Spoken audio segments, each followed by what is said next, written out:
வணக்கம். நம்ம சேனலுக்கு தொடர்ந்து ஆதரவளித்துக் கொண்டிருக்கும் நல்ல உள்ளங்களுக்கு நன்றி. தொடர்ச்சியாக ஆதரவு கொடுங்க. அமித்ஷா என்ன பண்ண போகிறார்? 28ஆம் தேதி கச்சேரியா, வரக்கூடிய 28ஆம் தேதி என்ன நடந்து கொண்டிருக்கிறது? காரில் ஏறும்போது அமித்ஷா என்ன சொன்னார்? குறிப்பாக பார்த்தீங்கன்னா இன்றைக்கி 5 அமைச்சர்கள் உள்ளே போகிறாங்க அப்படின்னு ஏற்கனவே பழனிசாமி சொன்னதை இன்றைக்கி வழிமுடிஞ்சிருக்காரு எடப்பாடி அமித்ஷா. இன்னொரு பக்கம் பார்த்தீங்கன்னா குற்றவாளி அப்படிங்கிறவர் கரூர் சம்பவத்தில் செந்தில் பாலாஜி தான். அவரால் தான் வேகமாக பிரேத பரிசோதனை நடந்ததுன்னு உள்துறை அமைச்சகத்தை வைத்துக்கொண்டு இன்றைக்கி நயினார் நாகேந்திரன் பேசுகிறார். அப்படி பல விஷயங்கள் இருந்தாலும் முக்கியமான விஷயம் இன்றைக்கி அமித்ஷா பேரே சொல்லாமல் ஒருத்தர் மேலே நிலக்கரி விஷயம் இருக்குது, இன்னொருத்தர் மேலே அந்த ஊழல் இருக்குது, இன்னொருத்தர் மேலே செம்மண் ஊழல் இருக்குது, இன்னொருத்தர் வேலைக்கு பணம் வாங்கி ஊழல் பண்ணியிருக்கார் அப்படின்னு சொல்கிறத வச்சு ஒன்று புரிஞ்சுக்கலாம். கிளைமேக்ஸ் நெருங்கிடுச்சு. ஏற்கனவே என்டிஏவை பலப்படுத்தக்கூடிய வேலையில் ஒரு பக்கம் ஈடுபட்டு இருந்தாலும் இன்னொரு பக்கம் திமுகவை எப்படி அலற வைக்கணும் அப்படிங்கிறதுல இன்றைக்கி அமித்ஷா ரொம்ப உறுதியாக இருக்கார். 2026 தேர்தலை ரொம்ப சீரியஸாக பார்க்குறாங்க பிஜேபி. எப்படியும் ஜெயிக்கணும். நம்ம ஏற்கனவே அமித்ஷாவுடைய தந்திரங்கள் என்னென்ன பண்ணுவாருங்கிறதெல்லாம் சொல்லிட்டோம். அப்படியே ஒரு மாதிரி தான் இருக்கும், கடைசி நேரத்தில் டேக்கப் ஆயிரும். இன்னொரு பக்கம் சரி, இந்த திமுக அமைச்சர்கள் அப்படிங்கிறவங்களுக்கு எப்போ பண்ணுவாங்க? எப்பயுமே அமித்ஷா இன்றைக்கி நைட் ஆலோசனை இருக்குது. எப்பயுமே அமித்ஷாவுடைய ஸ்டைல் எப்படின்னா, தேர்தலில் உங்களை யோசிக்க விடக்கூடாது. இப்போ நீங்கள் அரெஸ்ட் பண்ணிட்டாங்கன்னா நிறைய பேர் சொல்கிறாங்கல்ல, இன்றைக்கி கூட அமித்ஷா சொன்ன மாதிரி இன்றைக்கி வேலைக்கு லஞ்சம் கொடுத்த வழக்கு நேரு அவர்கள் மேலே இருக்குது, மூர்த்தி அவர்கள் மேலே உள்ளே போனால் நிறையா சம்பவங்கள் இருக்குது. ஏற்கனவே மூர்த்தி மேலே பல விசாரணை அமைப்புகள் அவருக்கு வேண்டியப்பட்ட பிள்ளையார் பிரமுகர், பியூட்டி பிரமுகர், டார்க் பிரமுகர் எல்லாத்தையும் வளையத்துக்குள்ளே கொண்டு வந்துட்டாங்க. இவங்க இனிமேல் வெளிநாடெல்லாம் போக முடியாது, கண்காணிக்கப்பட்டுருக்காங்க. மூர்த்தி அவர்களை கண்காணிக்கக்கூடிய வேலையை சிறப்பாக செஞ்சு கொண்டிருக்காங்க. ஜூபியில் கட்டுரை நம்ம ஏற்கனவே பேசிட்டோம். அதையும் தாண்டி மணல் கடத்தல், கிழக்கடத்தல், அதுக்கப்புறம் நம்ம செந்தில் பாலாஜி எல்லாத்துக்கும் ஒரு செக். இதில் குறிப்பிடத்தக்க விஷயம், இவங்களை இப்போயே நம்ம அரெஸ்ட் பண்ணோம்னா கண்டிப்பாக உச்சநீதிமன்றம், உயர்நீதிமன்றம் போய் பெரிய வக்கீலை வச்சு பெயில் வாங்கிட்டு வந்துடுவாங்க. அப்போ எப்போ பண்ணலாம்? கரெக்டாக தேர்தலுக்கு கொஞ்ச நாளைக்கு முன்னாடி, அநேகமாக 28ஆம் தேதி ஒரு மெகா ரெய்டு இருக்கும் அப்படின்னு சொல்லப்படுது. அந்த ரெய்டுக்கு அப்புறம் அடுத்து ஏன்னா அந்த ரெய்டு ஏன் பண்ணுறாங்கன்னா, ரெய்டு பண்ணி வச்சுக்குவாங்க. அதாவது எப்போ ஏற்கனவே ஆகாஷ் பாஸ்கரன், விக்ரம் ஜூஜு, அப்புறம் டாஸ்மார்க்கு இங்கெல்லாம் வேகமாக உள்ளே போய் இடி மூக்குடைஞ்சி வெளியில் வந்தாங்க. இன்னமும் அந்த கேஸில் மூவ் பண்ண முடியல. இனிமேல் அப்படி இருக்காது. அதற்கு ஒரு உதாரணம் தான் நேரு அவர்கள் மீதான கேஸ். முதல்ல அவர் லஞ்சம் வாங்கினதாக ஆதாரம் இருக்குதுன்னு ஒரு லெட்டர் எழுதினாங்க. அடுத்து கொஞ்ச நாள் கழித்து நினைவூட்டல் கடிதம் எழுதியிருக்காங்க. ப்ரொசீஜராக போகிறாங்க. அடுத்து உச்சநீதிமன்றத்தில் போய் பாருங்கள், நாங்கள் 2 தடவை கடிதம் எழுதணும், இன்னும் எஃப்ஐஆர் போடலை. அதே மாதிரி துரைமுருகன் அவர்கள் மீது எஃப்ஐஆர் போடுங்கன்னு இப்போ ஒரு புகார் வந்துருச்சு. இப்போ அதுவும் தூசு தட்டப்படும். துரைமுருகனை ஏன் கை வைக்கிறாங்கன்னா, மணல் புள்ளிகளை கை வைப்பதற்கு. குறிப்பாக இன்றைக்கி அமித்ஷா இருக்கிறதுக்கு காரணமே என்னென்னா, இங்கே இருக்கக்கூடிய தொழிலதிபர்கள் சில பேர்கிட்ட அட்வைஸ் பண்ணிட்டு போகிறாராம். என்ன அட்வைஸாக இருக்கும்? பார்த்துப்பா, நீங்கள்லாம் திமுகவுக்கு காசு கொடுக்குற மாதிரி தெரியுது, பார்த்துக்கங்க, உங்கள் உடம்பும் பத்திரம், உங்கள் தொழிலும் பத்திரம், இவ்வளோ தான். அப்போ திமுகவுக்கு ஃபண்டு பண்ணுறக்கூடியவங்க அரண்டு போயிடுவாங்க. இப்போ நிறைய பேருக்கு ஒரு சந்தேகம், என்னங்க அது அமித்ஷா திமுக இல்லாத காசா, இவங்க கொடுக்கலன்னா திமுக காசு இல்லையா அப்படின்னா, திமுக இன்றைக்கி எல்லா பணத்தையும் அவங்களே வச்சுப்பாங்களா? இப்போ தம்பியிலேருந்து மருமகன்லேருந்து நிறைய அமைச்சர்கள் இவங்கெல்லாம் பணத்தை எங்கே வைப்பாங்க? ஓரளவுக்கு மேலே வீட்டில் வைக்க முடியாது. பல தொழிலதிபர்கள்ட்ட வச்சுருப்பாங்க, வெளிநாடுகளில் வச்சுருப்பாங்க. இந்த பணம் உள்ளே வந்தால் தானே எடுத்து நீங்கள் செலவு பண்ணுவீங்க. ஏற்கனவே திமுகவோடு இருக்கக்கூடிய பணம் பல ஊர்களுக்கு சென்று விட்டது. இந்த பணத்தை எப்படி ஃப்ரீஸ் பண்ணுங்கிறது அமித்ஷாவுக்கு நல்லா தெரியும். அதான் இவர் நயினார் நாகேந்திரன் வெளிப்படையாக சொல்லிட்டார். இதுக்கு மேலே பணம் எடுக்கணும்ல. இப்போ தொழிலதிபர் நிறைய பேர் உதவி செய்வாங்க. ஏற்கனவே பேசப்பட்டது என்ன, 40 கோடி ஒரு ஓட்டுக்கு 2000 ரூபா, 2 லட்சம் பேர் கொடுக்க போகிறாங்க திமுக. 40 கோடி. அது இல்லாமல் அந்த வேட்பாளர் அவர் ஒரு 15 கோடி செலவு பண்ணணும். அது இல்லாமல் அங்கே இருக்கக்கூடிய பொறுப்பு அமைச்சர்கள்லாம் சேர்த்து ஒரு 15 செலவு பண்ணி அப்படி கணக்கு கொண்டு வராங்க. இந்த 40 கோடியை உங்களுக்கு எடுக்க விட்டால் தானே, இதுதான் இப்போ பிரச்சனை. அப்போ தொழிலதிபர்கள் நிறைய பேர் திமுகவுக்கு கொடுக்குறவங்களையும் தடுக்க வேண்டியது. இந்த வேலையை அமித்ஷா சிறப்பாக பண்ணுவார். ஏன்னா அவங்க சொன்னால் இவங்க கேட்டே ஆகும். இது ஒரு பக்கம். ரெண்டாவது, இன்றைக்கி அமித்ஷா அவர்களுடைய எப்பயுமே இறங்கின உடனே அவர் ஸ்டைல் தெரியும். ஏற்கனவே 2 ஐஏஎஸ் அதிகாரிகளை தமிழ்நாட்டுக்கு போட்டாங்க. அவங்க ரிப்போர்ட்டு கொடுத்துட்டாங்க. தமிழ்நாட்டில் இந்த நிலவரம் இருக்குது, அவங்கள கை வைக்கலான்னு ஒரு ரிப்போர்ட்லாம் கொடுத்துருக்காங்க. அதை வைத்து இன்றைக்கி நைட்டு மீண்டும் ஒரு ஆலோசனை நடக்கும். எப்படி யூபியில் பண்ணாரோ பீகாரில் பண்ணாரோ அதே மாதிரி தான் அவங்களும் ஒரு முடிவு பண்ணியிருப்பாங்க. லோக்கலில் இருக்கவங்களையும் கலந்துக்குவாங்க. அதே மாதிரி பழனிசாமி சொல்கிற விவகாரம்லாம் கலந்துக்குவாங்க.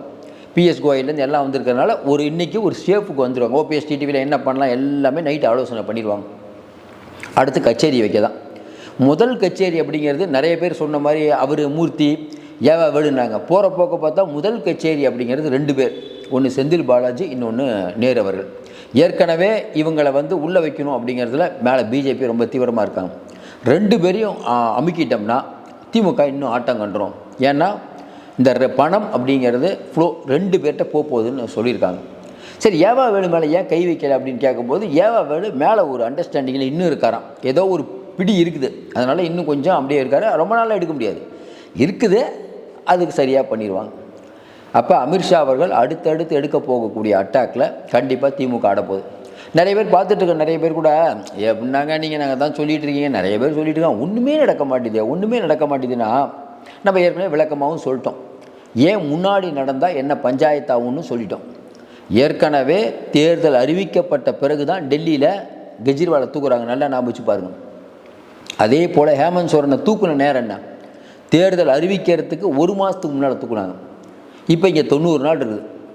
எப்பயுமே அவங்களோட ஸ்டைல் என்னென்னா கடைசி நேரத்தில் அவங்க வீட்டுக்கு ரைடு வருவாங்க, உங்களை தூக்கி உள்ளே வைப்பாங்க. நீங்கள் பெயிலுக்கு போகிறதுக்குள்ளே எலெக்ஷன் முடிஞ்சிடும், உள்ளே தான் இருப்பீங்க. இதுதான் அவங்களுடைய ஸ்டைல். அப்போ நீங்கள் வேறு மாற்ற மாதிரி நிறையா தப்பு பண்ணியிருக்கீங்க. இன்றைக்கி அமித்ஷா வந்ததுக்கான காரணமே இவ்வளோ வேலைகளை விட்டுட்டு 1 வருஷத்துக்கு முன்னாடி எல்லாருக்கும் ஒரு சந்தேகம், இவ்வளோ வேலைகளை விட்டுட்டு 1 வருஷத்துக்கு முன்னாடி கூட்டணியை பலப்படுத்தினார். இன்றைக்கி கூட தினமலரில் ஒரு ஆர்டிக்கல், என்னங்க அது அமித்ஷா வியூகமே பலிக்கலை, ஓபிஎஸ் அங்கே இருக்கார், டிடிவி இங்கே இருக்கார், புதிய நிதி கட்சி அங்கே இருக்குது, எல்லாத்தையும் எப்போவங்களாம் கொண்டு போய் சேர்க்க போகிறாங்க. திமுக கூட்டணி வலுவாக இருக்குது, விஜய் ஒரு பக்கம் வலுவாக இருக்கார். நம்ம சொன்னோம் விஜய் வலுவாக இருக்கிறது உண்மை தான். ஆனால் டிடிவி ஓபிஎஸ்ஸை எப்படி உள்ளே கொண்டு வரணும், என்ன பண்ணணுங்கிறது அமித்ஷாவுக்கு தெரியும். இன்றைக்கி இருக்கக்கூடிய தேமுதிகலேருந்து எல்லா கட்சியும் சொல்கிறோம், இவங்கெல்லாம் திமுக பணம் கொடுக்குதுன்னு வச்சுக்கோங்க. அந்த பணத்தை வாங்கி வீட்டில் வச்சு சந்தோஷமாக இருக்கிறதுக்கு முடியுமா பிஜேபி நினச்சா? அப்போ பிரேமலதா அவர்களை என்ன பண்ணணுங்கிறது தெரியும். ஐயாவையும் சின்ன ஐயாவையும் எப்படி உள்ளே கொண்டு வரணும்னு தெரியும். அமித்ஷா அன்புமணியை கூப்பிட்டு அப்பாட்ட சமாதானம் போப்பா, இல்லை அதெல்லாம் போட முடியாது, ஏகப்பட்ட கேஸ் இருக்குப்பா அப்படின்னா, இல்லை நான் போயே தீர்வேன்னா சொல்லுவார். ஐயா ரொம்ப சேம் சைடு கோல் போட்டுட்ருக்கார். பார்ப்போம். அதாவது அரசு ஊழியர்கள் பிரச்சனையில் திமுக பென்ஷன் கொடுத்தது சூப்பர்னு ஐயா அறிக்கை விடுறாரு. ஏன் அறிக்கை விடுறாரு? ஒரு பக்கம் அதிமுகவுக்கு ஆதரவாக ஒரு அறிக்கை, இன்னொரு நாள் திமுகவுக்கு ஆதரவாக ஒரு அறிக்கை. எந்த இடத்துல அவர் போகிறாருன்னே தெரியாமல் பண்ணிகிட்டு இருக்கார் அரசியல். அதுதான் சூப்பர் அரசியல். அப்போ இவ்வளோ பெரிய மெனக்கட்டு ஒன்று சேர்க்க வேண்டிய கட்டாயம் அமித்ஷாக்கு இருக்குது. இன்றைக்கி நடந்த கூட்டம் எதற்காக அப்படின்னா, எடப்பாடியிலேருந்து எல்லாத்துக்கும் ஒரு நம்பிக்கை, அமித்ஷா வேலை பார்க்க ஆரம்பிச்சிட்டாருங்க, கவலைப்படாதீங்க. இது எடப்பாடிக்கு நல்லா தெரியும். எடப்பாடி எந்த தெம்பில் இருக்கார் அவருக்கு தெரியாதா? வரக்கூடிய தேர்தலில் தோற்றா அதோட முடிஞ்சு கட்சி அவருக்கு நல்லா தெரியும். அப்போ அமித்ஷா பல மேஜிக்கில் பண்ணுவாருங்கள் தான் வெளிப்படையாக எல்லா அமைச்சரும் பத்திரமா இருக்க போகிறீங்கன்னு வெளிப்படையாக அவர் சொன்னது. அதனால் இன்றைக்கி நடந்த கூட்டத்தை வைத்து பேசும்போது அமித்ஷா ஒரு பெரிய பிரச்சனை பண்ணுறார். சரி, 28ஆம் தேதி ஏன் தேர்ந்தெடுக்கிறாங்க? சொல்கிறாங்க 28ஆம் தேதி ரைடு உட்காந்து இந்த பொங்கல்லாம் முடிஞ்சு அந்த குடியரசு தினம்லாம் முடிஞ்ச உடனே ஒரு அட்டாக். இந்த அட்டாக்கை எப்படி திமுக சமாளிக்குன்னா, இவங்க வெள்ளக்கொடி காட்டுறதுக்கான முயற்சியில் எடுக்கட்டவே ஈடுபட்டு ஓரளவுக்கு ஜெயிச்சும் இருக்காங்க. அது தப்பிக்க வைப்பார்கள்னு இவங்க நம்புகிறாங்க. அது முடியாது. ஆர் ராஜா அவர்கள் தேஜஸ்வி இருக்கார்ல, உங்களுக்கு பெங்களூரை சேர்ந்த எம்பி, அவருக்கு கொஞ்ச நாளைக்கு முன்னாடி விருந்து வச்சார். அதில் திமுக எம்பிகள்லாம் கலந்துருக்காங்க. அவரை வச்சு ஆர்எஸ்எஸ்ஸை பிடிச்சி பல முயற்சிகள் நடந்து கொண்டு இருக்கிறது. உண்மையில் நடந்துட்டுருக்கு. ஏன்னா இன்றைக்கி தேஜஸ்வியை அவர் காக்கா பிடிச்சி அவருக்கு விருந்தெல்லாம் வைக்கிறாரு. இதுக்கு காரணம் என்ன அப்படின்னா, பிஜேபி ஆர் ராஜாவை வச்சு திமுக உடைக்க போகிறாங்க அப்படின்லாம் சொல்கிறாங்க.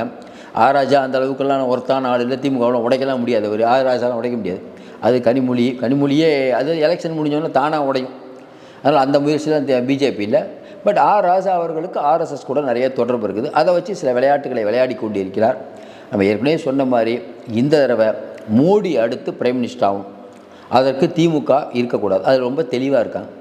நீங்கள் அதானியை தெரிஞ்சிருந்தாலும் சரி, யாரை தெரிஞ்சிருந்தாலும் சரி, சமாதானம் அப்படிங்கிறது இதில் பண்ணக்கூடாது அப்படிங்கிறதுல பிஜேபி ரொம்ப உறுதியாக இருக்காங்க. இவங்களை ஒரு வழி பண்ணணுன்னு பிஜேபி உறுதியாக இருக்காங்க. இவங்க பல லட்சம் கோடி இருக்குது, எப்படியும் நம்ம சமாளிச்செல்லாம் நினைக்கிறாங்க. அதாவது நீங்கள் எவ்வளோ தான் காசு வச்சுருந்தாலும் காசு எல்லா நேரத்துலையும் கை கொடுக்காது. சிதம்பரம் அவர்கள் ஜெயிலுக்கு போவான்னு யாரும் எதிர்பார்க்கல. நேஷனல் ஹெரால்டு வழக்கில் சோனியா காந்தியும் ராகுல் காந்தியும் கூப்பிட்டு விசாரிப்பாங்கன்னு எதிர்பார்த்ததா? காங்கிரஸுடைய ஃபண்டை வந்து முடக்குவாங்கன்னு யாராவது எதிர்பார்த்தோமா? இந்தியாவின் பிரதான எதிர்க்கட்சியான காங்கிரஸுடைய ஃபண்டையே முடக்குனது பிஜேபி. அதனால் எந்த எல்லைக்கும் செல்வார்கள். ஏற்கனவே நம்ம சொன்ன எழுதி வச்சுக்கோங்க, இவர்களும் உத்தமர்கள் இல்லை. ரொம்பலாம் அலைவேணாம், சாதாரணமாக தோணினாலே போதும். இவர்கள் அந்தளவுக்கு ஊழல் பண்ணியிருக்கார்கள். 4000 கோடி ஸ்மால் சிட்டியில் என்ன ஆச்சுங்கிறத தோணுனா போதும். செம்மண்ணை வெட்டி கடைசி வரைக்கும் எடுத்த பொன்முடி நல்லா யோசனை பாருங்க. மணல் கொள்ளையில் ஜிஎஸ்டியை ஏமாத்தின துரைமுருகன். பத்திரப்பதிவுத்துறையை பற்றி சொல்லவே வேணாம். நீங்கள் பத்திரப்பதிவுத்துறை ஆஃபீஸ் போயிருப்பீங்க, என்ன நடந்து கொண்டு இருக்கிறது. இப்போ சமீபத்தில் ஒரு டெண்டர் விட்டுருக்காங்க 1000 சிக்கு வந்து பொதுப்பணித்துறையில். அதாவது 1000 சிங்கிறது லஞ்சம் மட்டுமே. அப்போ எங்கே போய் கொண்டிருக்கிறது தமிழகம்?